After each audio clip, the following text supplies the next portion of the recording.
Hey everybody out there, this is Kris Nicholson. As you can see, I have my Casio MZ-X500 apart again. And the reason of that is because, of course, I put the felt strip on, which is right here. When I cut out the felt strip of it, I actually had to make little slits right over here, because that's where the screws actually go into support the front panel. So I did more modifications on the action because I realized the action is very, very flimsy. I mean, I love Casio. I love Casio and I love everything about it. The only thing about it is that it's so flimsy. So what I did is I put wood veneer strips, which is this right here. And this is the same wood veneer that I use to refinish my pianos and everything. And this is a peel and stick. So this is a very expensive wood veneer finish, which is really cool. So when I make my digital pianos, I use this. And it's really flexible, which is good, but it's really thick. So I put the wood veneer strips along the keys. I haven't done it to the black keys yet, but I'm thinking about doing that just to make them just a little bit stronger.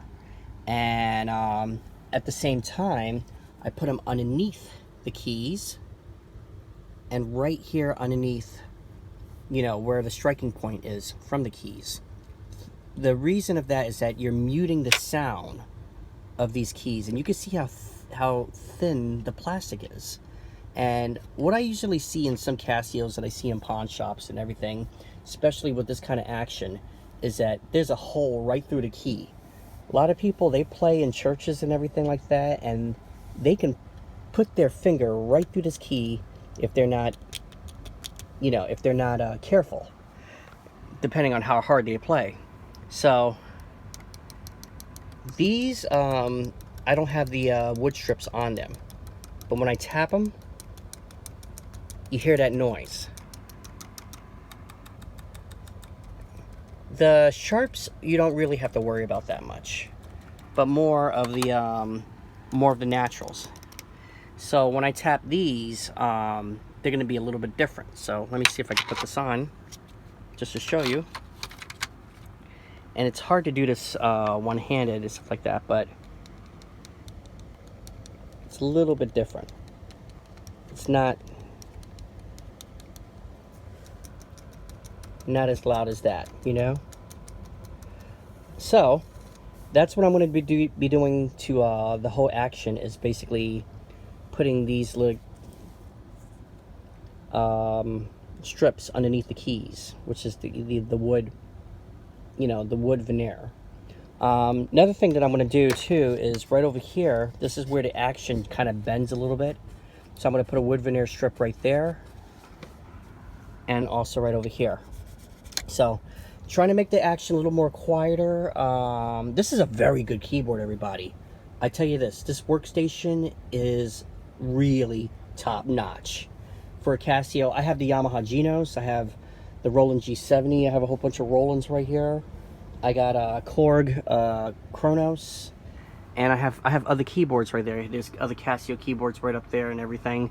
But this Workstation right here, you don't need a computer to actually do your work on, and it's very user-friendly. It's very fast, it's really nice, and it sounds great, and it does a whole bunch of stuff that a regular Workstation does. Now, another thing that I'm going to correct on here is the touchscreen. As you see, I'm touching it very lightly, and you see the light? There's a flexibility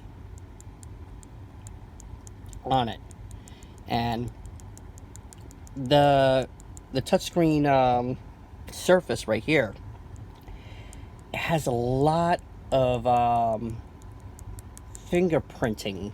You know, your fingerprints could go on there, and it could take a DNA sample just like that.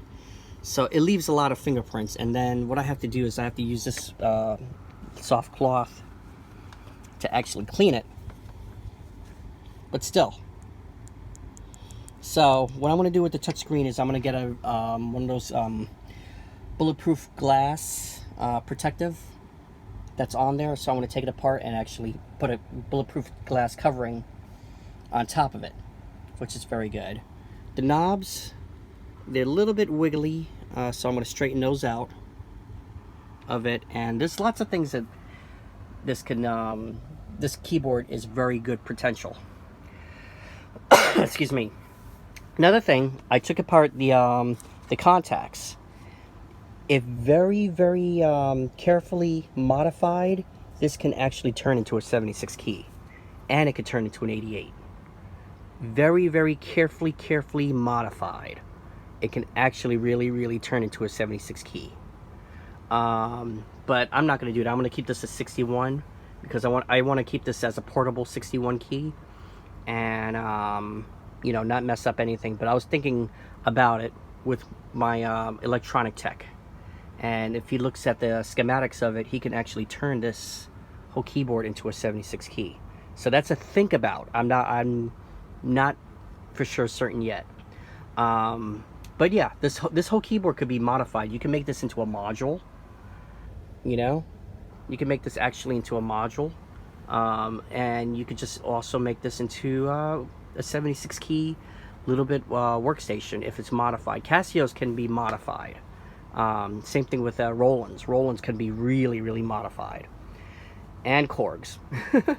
Yamaha's not so much. But that's what I wanted to show you and what I'm working on today. And it looks like it is going on 10 o'clock, so I got to get ready for a gig. But I woke up 6 o'clock in the morning basically doing this and figuring this all out.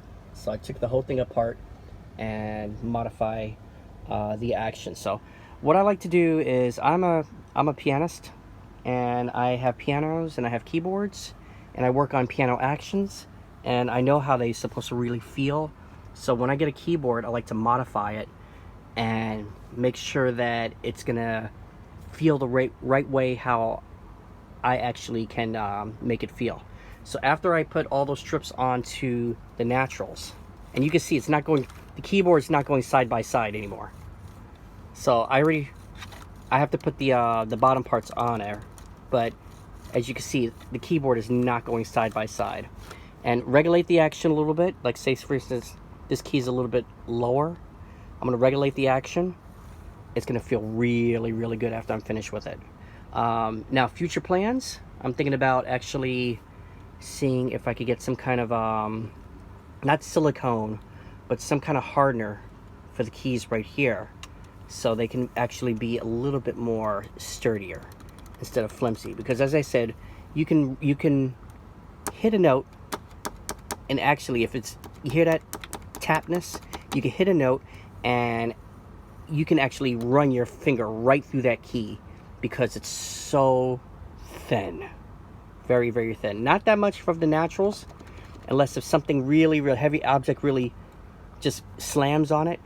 But these are very thin keys. Very good action though. Very good action, but very thin keys. And it's a little bit slower, so I gotta see how to make it just a little bit fast, which is really good. All right, so that is my that's my early morning. What was I gonna say? My early morning experiment. And I experiment on all my keyboards. I take apart all my keyboards, except for my Yamaha Genos and my Roland G70. But that's basically it. All right, everybody. Bye-bye.